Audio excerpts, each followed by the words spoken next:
Welcome back, ladies and gentlemen, to GameStar TV for the Heroes of the Storm Season 2 qualifiers.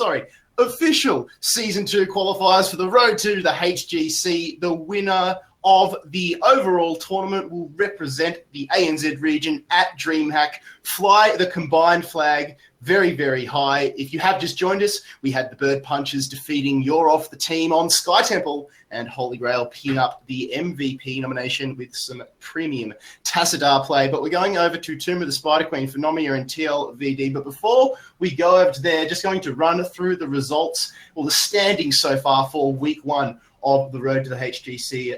And we have got Nomia, no surprise, in the lead on 3-0 at the moment, followed closely by the Leighton Hewitt fan club chomping at their heels, also on 3-0. So this is getting spicy. Then we have Morton's List and Trump Sports, both on 2 wins. And then we have a whole bunch of other players, other teams, including P5, Winnis, Ethereal Cat, TLVD, and PogChamp. So that is the top 9 with 17 teams entering. It's just amazing that we have so many names to run through. I love it. Can't deny it. I absolutely love it. Top 2 teams who do qualify will top 2 teams who do qualify, as I pick up my tongue, will net themselves a minimum $2,000 just for playing video games, with the potential to win $8,000 if they come in the first place. But don't worry if you don't qualify for the GameStar competition, because there is an ESL one-day qualifier that was being held later on during the season. So you will have 2 chances to get a crack at the sweet, sweet cash, thanks to Blizzard ANZ. And there will be a few smaller comps that will be being run as well, a little bit more casual, just so we can get a few of the amateur teams, a few of the new teams that have graced us with their presence tonight, get a few more games under their belt and hopefully come back harder, stronger, and faster. So don't forget, the new raffle is open for the Valera bundle, !GS2Q. That's going to be drawn after this as Nomia take on TLVD on Tomb of the Spider Queen. So once again, for the last time tonight, it is back over to your casters, Skinny and Vandy. That's us, and how could it be a night of ANZ Heroes of the Storm without the world champions, so to speak, the champions for the last 4 consecutive championships. It's Nomia up against TLVID. These are some good players, and this is how you can see how they fare on the international scale, but how they actually play back home, Vandy. Oh, it's going to be good to be home. There's nothing quite like the ANZ region. We're quite a unique little bunch down here, and we've got the Nomia boys, I guess, representing tonight. So they're going to be up against another team that we saw up to kickstart the night with TLVID, also a strong contender. It's a star-studded lineup, so this is not going to be any walk in the park for Nomia to go up against. But we'll have to see how they do perform, because they've definitely had a strong season so far, and we haven't seen how they've been playing tonight. We haven't kept up with their results in terms of specifics, but if it's anything to go by how they've played recently, this should be another strong showing for them on Tomb of the Spider Queen to close things out for the night.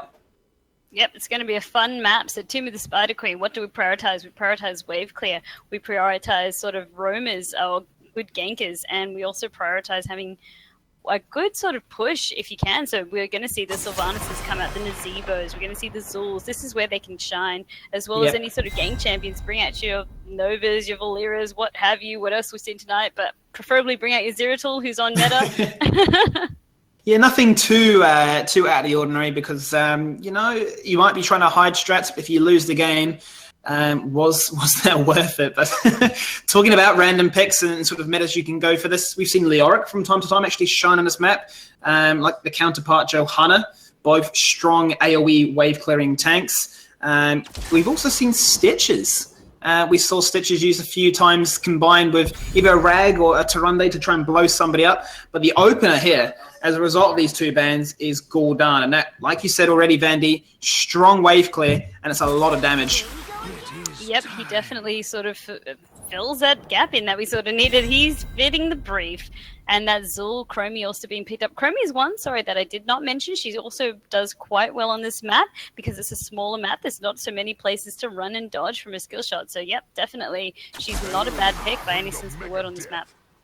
It's almost a second sentiment that that we can sort of discuss in terms of what's really important for this map. Yes, wave clear is extremely important, but poke potential is also really good as well, because you find at times if you have no way of really capitalizing on those spiders that you spawn with the gem hand in, then you actually really struggle to close out the game. So if there's some reliable ability to keep a whole bunch of plays locked in a certain area and then to actually just collapse on them with some chromie damage, then that combined with something else like a Greyman potentially, and they have a hard time sustaining it when they're trying to defend. Yeah, I mean, Greymane, we've sort of seen him a couple times. He hasn't been able to do, I guess, Greymane things just yet. He always seems to be sort of denied by the supports, and I guess that's the key to sort of shutting him down. But if you don't have that strong support presence or that strong peel going on, Greymane is still a nightmare. We've seen how much damage he can dish out. So, just be wary. I like this. Yeah.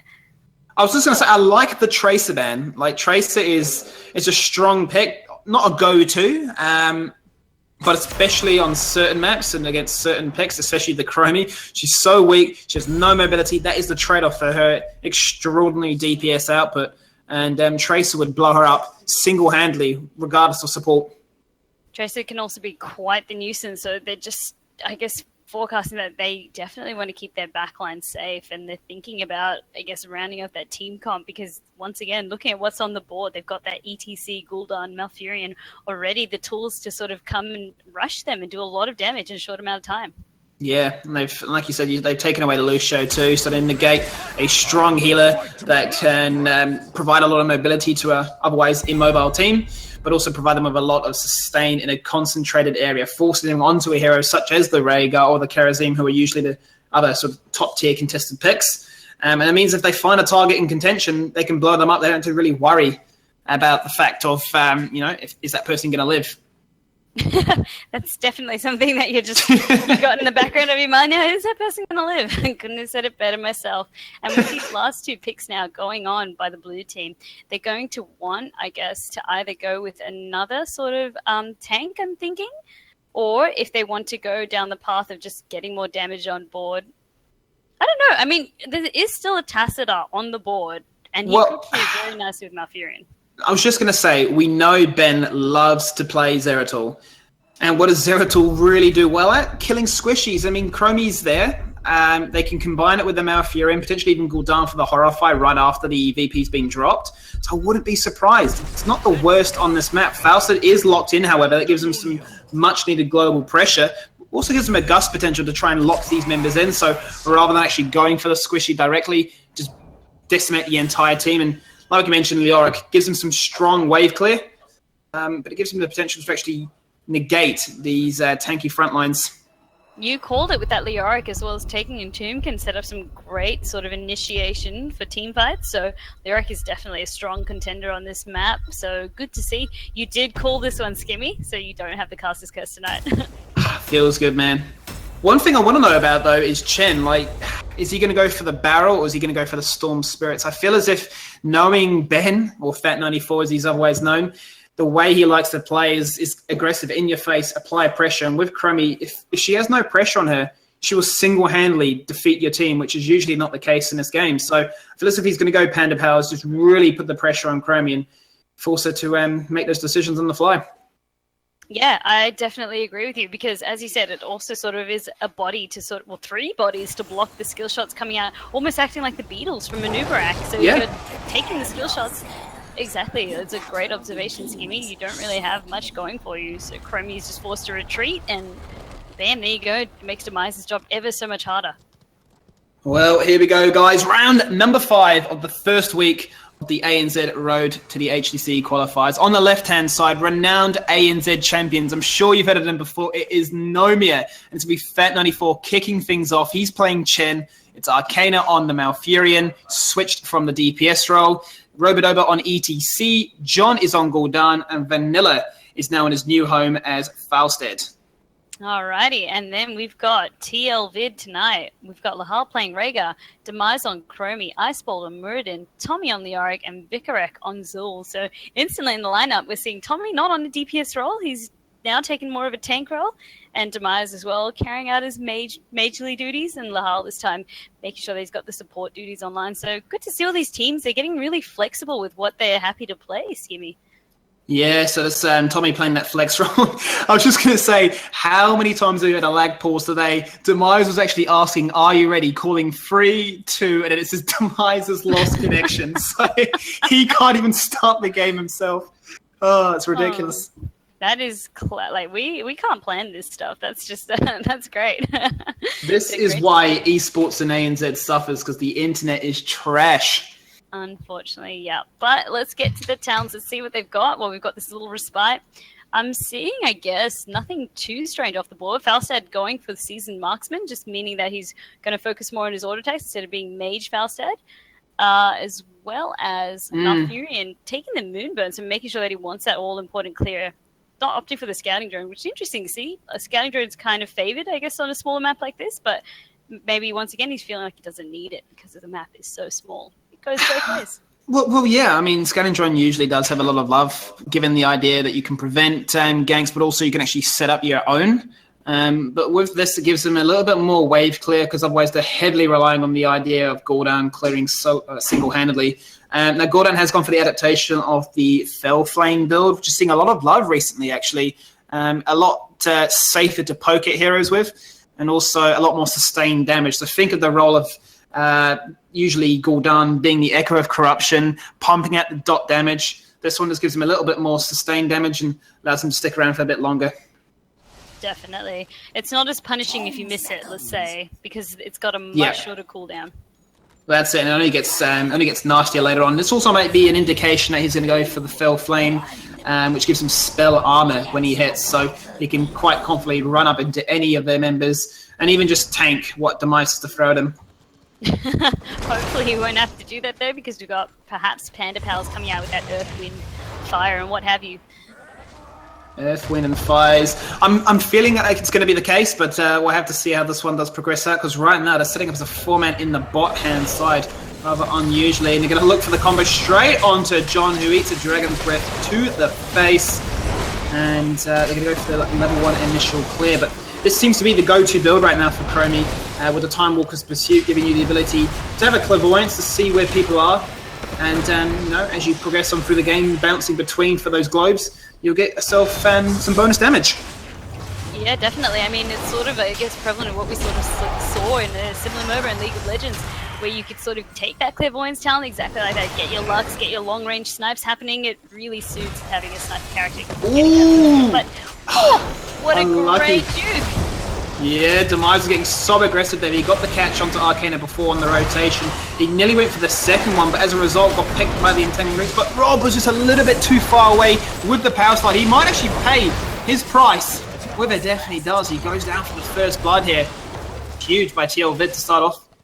They're going to be chuffed with that. I mean, it was a great catch in saying that, and as long as they carry on this aggression, Nomia is going to have a great fight on their hands. That's what we're talking about the Chromie, how much pressure she can push out as long as she's actually connecting with those abilities. Otherwise, it is a bit of a dud pick, and especially with Bronze Talons, that just makes it even more ridiculous. Look at that! The auto attack combined with Ice Bolt. It's a deceivingly strong amount of damage, which you wouldn't expect otherwise. Yeah, we just saw a huge chunk happening right there. You don't see that quite often, especially with just two sort of champions hammering down. And Tommy just quite at home down here in the spotland, just looking at the Battle of the Titans, as they sort of say, when you just got two tanks just doing a slap fest. No, I mean, that should have a slight favour for Leoric, as long as he doesn't get juked by Ben. As long as he can connect there with the Drain Hope, he should be more than happy to win that lane. Yeah, but otherwise, it's going to be, like you said, the Battle of the Titans. Not much exciting going on in the bot lane.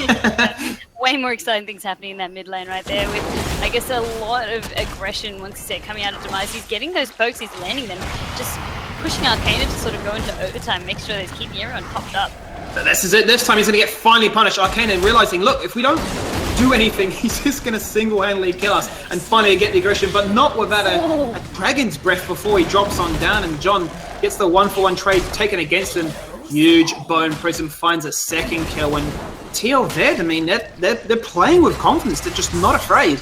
They really are, and I mean, even with Demise getting caught, this is what I guess a good player will do. Instead of sort of running, he was running, yes, but he was just waiting for cooldowns and made sure that he was going to take Gul'dan with him.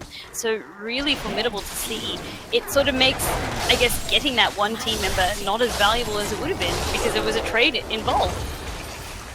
trade involved indeed, and this is the Zul that you're talking about, where he has that shining moment. Kerrigan on maps like Infernal Shrines, Zul in this one, and this is something that I remember a very long time ago.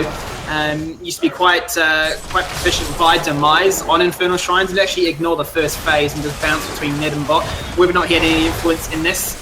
Because right now they're using that to great advantage and accelerating the ability for Chromie to find their talents quicker. Definitely, and I mean, I guess this is why Zul he's definitely a high priority ban on this map, because the map is so small. Like you said, the ability to just have 2 lanes pushing is crazy. I mean, only, I guess someone else who could do that would be Sylvanas, but just sort of fall off in that team fight area, one could argue, whereas I guess Zul, if you kind of catch him, he's got that poison over, illegal mages to sort of block off an area. He brings a lot to a team. On special maps, I guess, and this is one where you can shine, and there we go, another one bites the dust off Furion. Unreal, Vandy. I was like in awe as you were having your conversation. I was just watching what was going on in the sort of cluster. I was running a ring around that tomb in the middle.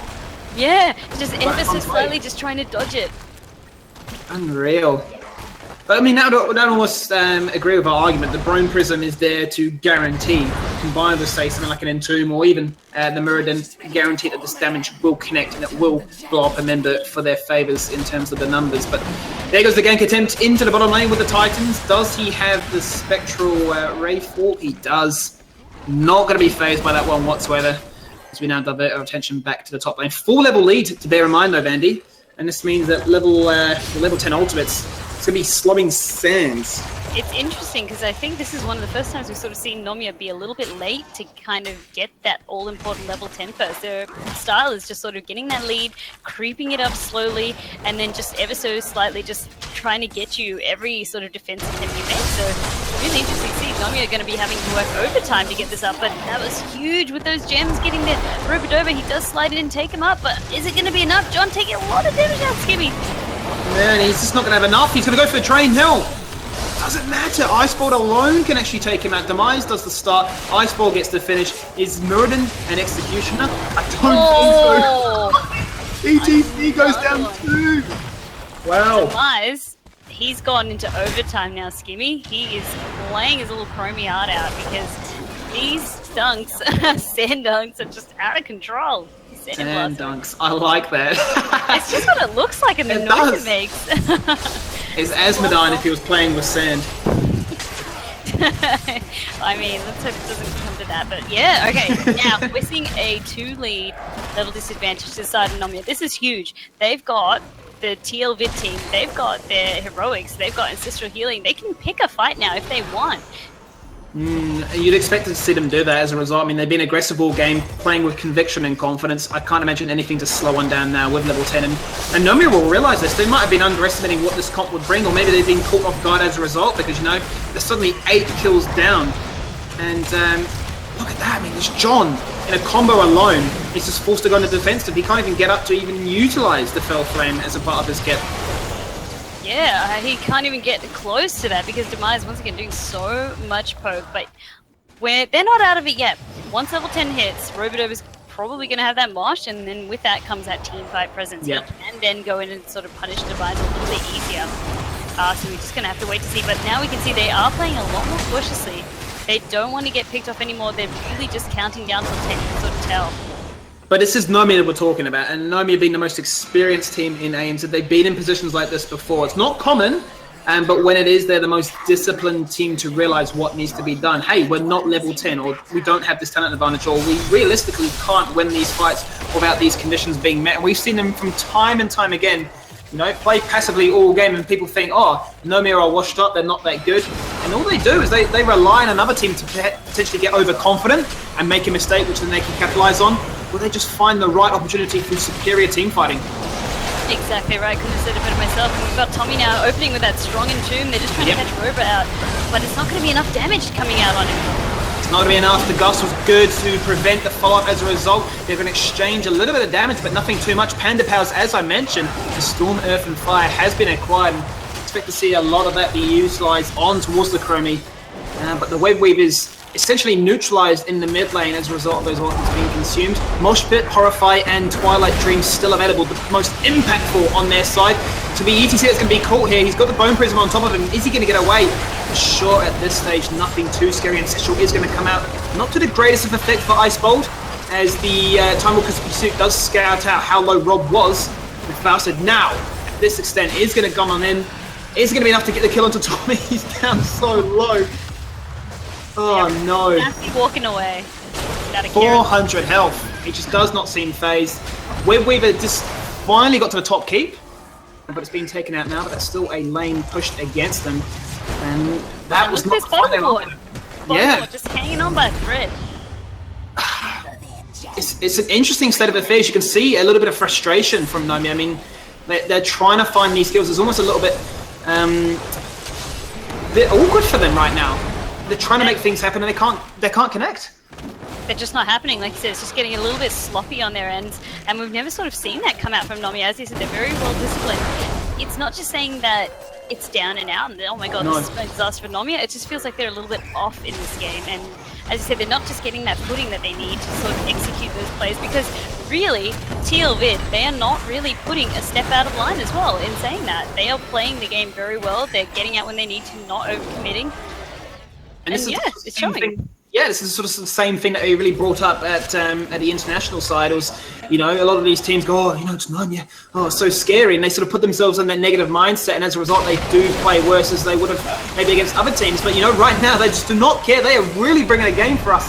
As the night does close on out, it's going to be Icebolt starting things off. They're the tankiest Mirrodin it is, and Entomb catches out Rob once more, but the Gust as a response every single time it is on point, and looking for Fat94, who is trying to jump onto the back line, but are they going to get Tommy? They do. They get the first kill. Twilight Dreamer is used as well as Arcana is cool. He gets taken out though by the Sandblast. It's a 1-for-1 trade. Tank for support.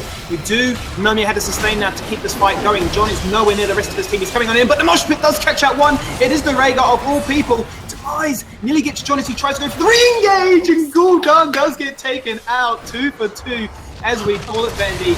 And TLVID, they're on fire.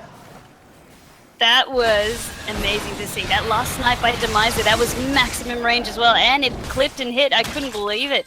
That was crazy to see, and this is what we're sort of seeing. Nomia, yeah, they're definitely getting the bearings back. They are playing these team fights a bit better.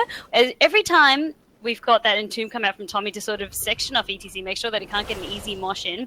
We're seeing that Gust come out, and really things would be going a lot more worse if they weren't sort of preparing for the worst and making sure that there was no follow-up coming on, because they just want to get that ETC out of the fight and then just sort of collapse. They don't have any sort of team fight with that mosh being down and out. So great to see, but in saying that as well, with Demise just making sure that he's getting all of these picks, it's just not helping them because they can't close the deal essentially. We can see the whole comp is literally saying if they have no mosh pit, we essentially win, because the only reliable interrupt at this stage is Mirrodin. You can see every single time the Entomb has been that focal point on towards ETC, but the Gust being the response means they just can't blow up. They're not letting ETC die for free. They're going to have another bit of a skirmish actually in this top section by the hand. And they're going to look for Leora once again, and Session does come in nick of time as he runs across a Sandblast. He does take a lot of damage, and he goes out. The Gust this time just not quick enough. Mosh Pit was down regardless, but still, the trade of ultimates, the trade of abilities was not there in time. RFI is utilised to combat the Ice Block, get Arcana out of harm's way. They turn on Leoric, but boom, Chen blasted by the sand. And it is a 2-for-1 in favour of TLVID, and they're just not looking at any signs of slowing on down. Those gems right there as well, you can see Nomia really wanted to get him because once again they're set back. They still have not got their first turn in yet. Every time they try, they're just being met by TLVID's strong, aggressive almost defense. So this is one of those things where I guess we're seeing that thing that we were saying where the best defense is actually the offense, and they're able to bring it every time. It's great to see. But in saying Robodoba's just not getting any value out of his moshes. He just can't seem to get them to connect. There's just no good targets to get them onto. The strategy utilised here by TLVID is so on point right now. They know what they need to do.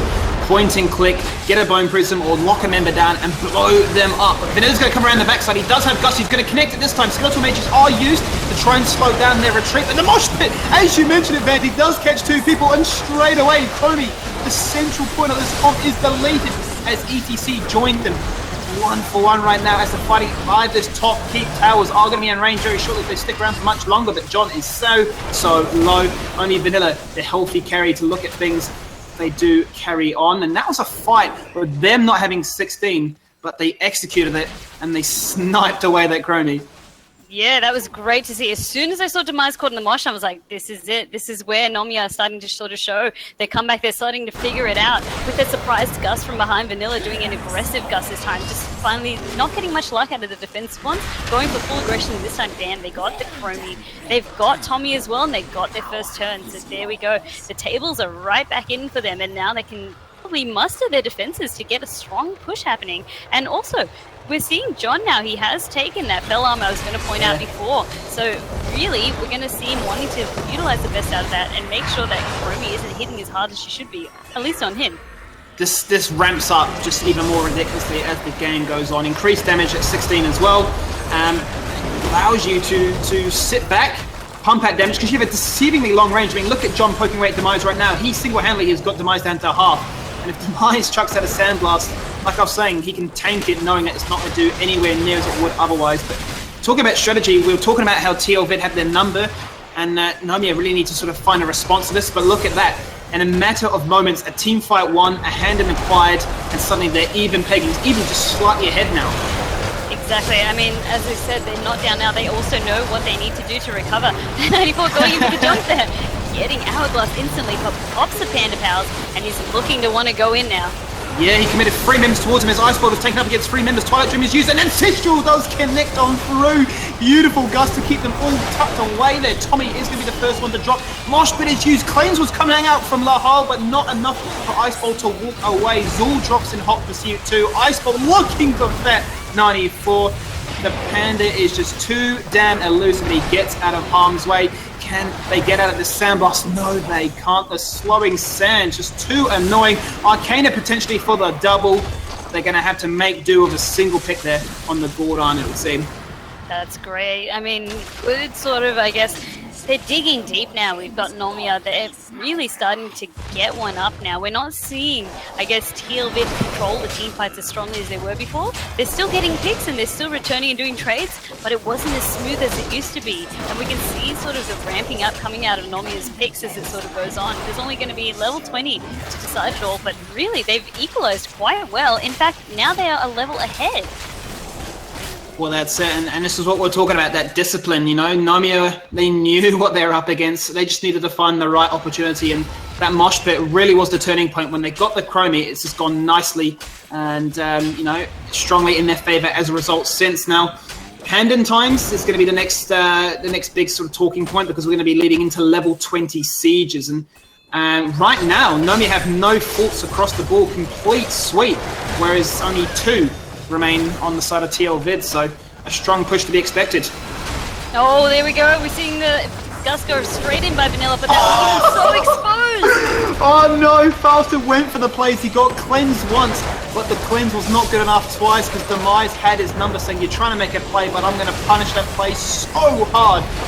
Exactly what he did here, but can they get the turnaround onto Lahal? No, he's got the heal, he's got the slowing sands protection, but can Fat 94 sort it out? No! He just has no heals to keep himself alive, and Fat 94 does secure it. It's 1 for 2 right now. The fight has been turned on its head. They're going straight through the mid lane. That slowing sand's finding no value whatsoever. They're looking for Demise, and Demise has no response. He's gone for timeout. No way to boost back to base. And with that, Vandy, with 3 members down, with 20 on the cusp, they get a boss and they can go for a huge siege. This is what they wanted. This is all Nomia was waiting for. Yes, we did see Vanilla get taken out of that fight because he was so exposed. When he flew in for the Gus, it didn't get the one that mattered at the moment. It was Demise. Instantly the damage came back. But then in saying that, once again, there's 4 members up. John is now also the hyper carry, ramping up on the side of Nomia's team, sorry. So realistically, now they also have to focus their sights on John, but he's getting so well protected. We can see Fat 94 being the hugest annoyance to Demise right now. As we sort of said, he's put all of his talent points into flying kick to make sure that he's got his gap closer at the ready, so he can bully Chromie essentially. Now let's talk about this late game point. Level 20 obviously now in play. The biggest two things that I can spot would be the fact that both ETC and Mouth have bolted the Storm. Now let's think about what this really means. You can get a Bolt of the Storm into a Power Slide to gather that distance towards the mines. Take him out of the picture, win the fight. Same can then be applied to the fact that Malfurion can bolt in and he can just force a huge Twilight Dream, negating any type of support. This is huge for them right now. With level 20 nowhere near from the side of TLVID, they need to really take advantage of this and try and win up this next push. Definitely. We saw a Bolt just being procced right there, just through Demise's poke, just making them sort of force them back, and just giving them some breathing room from this boss fight. And now they want to go, they're going to need to, I guess, be careful. They need level 20. They don't want to rush into another team fight so quickly, because this could spell disaster for them, essentially. Yeah, I mean, this is when it gets really scary. This is the late game team fights. They do have Epic Mount, allowing Vanilla to keep applying pressure if they do have a lane pushed in their favor. And there's no response really from TLV when it comes to Global. They are looking all out for the team fights. They're looking for the blow-up potential. And they're getting a little bit cheeky before with that death, unlucky, but that's going to be another condition they can keep in mind if the fights don't go their favor. But level 20, the opportunity has been missed. TLV will hit level 20 in just a second. And we'll be then playing on even talents. Even talents, except we've got the blue web weavers sort of on the side of Nomia now. They're going to be descending, giving them another strong push to go off. With that boss now down, it's going to be up to, I guess, the next team fight to decide, I guess, who gets the next advantage. Because they can deal with these web weavers quite easy. It's just going to be making sure that they don't get caught out by a mosh, especially now that he's got Bolt at his disposal too. Can Bolt instant mosh. Just gives him way more flexibility with positioning to rope it over now. This is the siege I was talking about. You've got a strong wave in the top lane that's going to push into an open keep, and rightfully so. Vanilla with the Epic Mount is going to apply some split push, give them a second plan, a plan B, if you will. If this fight in the mid that happens naturally isn't going to be game winning, we'll have another opportunity, another chance to redeem things, because that's an open keep in the bot lane as well, bear in mind. So there's going to be pressure applied everywhere, and as a result, this might play on the shot calling of TLVID. They might get desperate, overcommit to something that they don't want to do, and that opens up the chance for big things to happen. Now, the openings towards this keep in the middle are ready to go, and every keep inside of TLVID is naked, Vandy. This is where things get messy, because if fighters won here, they can just push through to the keep. So this is where it gets dangerous. They're going to want to make sure that they just don't overextend, but there are two team members that they're trying to chase down here with 594 and Vanilla just in that bot lane. Look at that. They've drawn the attention into the bot lane. That keep dropped sub 50% health. They did a little bit of work, about a quarter of the total in the mid. So they've now got two keeps they can work on. Top lane still pristine, still brand new, but that allows them to have some win conditions starting to be open up. There is no mule. There's no chance of that regenerating passively or otherwise. That's permanent damage, which is now most likely going to be achieved by Vanilla in a split push when Nomia trying to do a fight in another lane. Exactly, he's just so much more, I guess, he's got so much more global pressure with that Epic Mount talent, just unlocking flight more often and making it quicker all round. But in saying that as well, if he gets caught out of position, say if he flies where he thinks that they're not, he could spell disaster. So just also has to make sure that he doesn't get too overconfident, but we've never seen that be an issue for Nomia. They're very restrained in their team fights. Yeah, I mean, when it comes to their local region, they're a really hard team to push off their perch as that sort of dominant force. And I think it's only been done a few times. I believe if we reflect to the summer qualifiers, they only dropped one game out of every single week. 4 weeks of 5 games to only lose one. And it really has a testament to this team's ability. But look at that! And that's what we're talking about. Chromie is gone, and you essentially win the fight from there. Twilight Dream locking up 4 members as they are on the retreat path. And how about you walk into a mosh pit? And Entomb's not going to do anything to stop that. They're still looking. They take out 2. They're going for more. The keep is there. It is in sight. 3 members running away from all kinds of poison damage. They're looking to take this out. These respawn times are 40 seconds plus. There goes another one. Liara down for 60 seconds. And with this, surely they grab the keep in the bot lane and they just push the core and win. That's it. That was their win condition that they needed so badly. They saw the Chromie Vanilla getting that beautiful gust in, and Demise never even stood a chance this time to poke. They've had enough. He was keeping them down for the mid for the early game, but for the late game, Nomia, they're going to cinch this one out, Skippy, and it was a well-fought and well-deserved win. A well-deserved win is the best way to close things out for tonight. Nomia do take the game, but it wasn't a straightforward win as you'd expect. This was a one that went down to the wire. Unfortunately, Chromie there dying at the very end. And I was actually going to give a special nomination to her because that Chromie was definitely doing a lot of work at the start, accounting for 10 kills of the 15 that TLVID acquired during that match. But at the end of the day, the force of Nomia was too strong with the strategic shot calling in the late game. But for the final time tonight, Vandy, who would be your MVP nomination? Definitely, it would have to be Demise on Chromie. So on point, getting those kills, getting that pressure, making them such a threat on the early to mid game. TLVID. One could argue if they actually had an auto attacker and maybe replaced a tank out, they could have possibly have taken this game from Nomia quite easily. It was just towards the late game where they just didn't have that auto attack damage, whereas Nomia did with Falstad. That sort of spilled disaster for them because with Demise out, that's where it all went wrong. But definitely giving it to Demise. So congratulations on that Chromie play, Demise. Congratulations there, Demise. Despite the loss, you still won the hearts of everybody watching in the ANZ scene and even globally if you are out there. And that closes us off for tonight. Thank you guys for joining us. I'm going to pass you back to Kit Fox for the final time. And we hope you enjoyed the very first week of the Season 2 Road to the HGC. Thank you very much, Skinny and Vandy, for Nomia and TLVID on Tomb of the Spider Queen. And it was such a nail-biter. I actually thought TLVID might have pinched that one away from the champions there, but Nomia just showing us why they are indeed number one in the region and have been for some time now.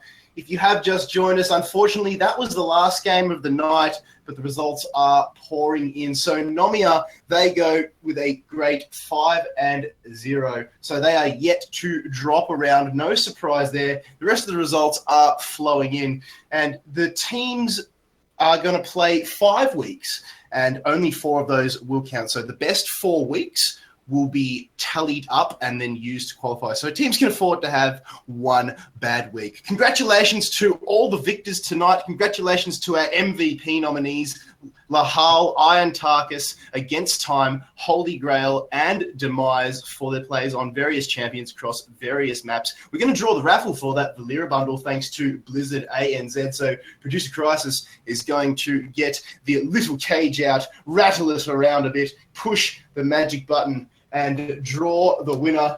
And I've just actually pressed reset on my GameStar TV.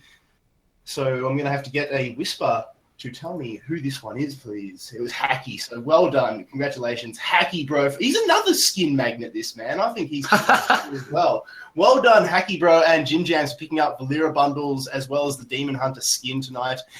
If you did miss out, don't stress because every Tuesday night here on GameStar TV from 8 p.m, we are going to be giving away a lot more giveaways. We've got Probius bundles to give away. We've got Lucio bundles to give away. We've got Machines of War bundles to give away, which is a $40 value. So follow at GameStar on Twitter and keep your eyes peeled for information on how to win those. It will involve a few Twitter follows here and there through Gleam, so we'll get that up during the week. So congratulations to everybody. Thanks to the GameStar crew, Producer Crisis behind the curtain, Skimmy on play-by-play, Vandy, your analyst, Vexium as your community manager.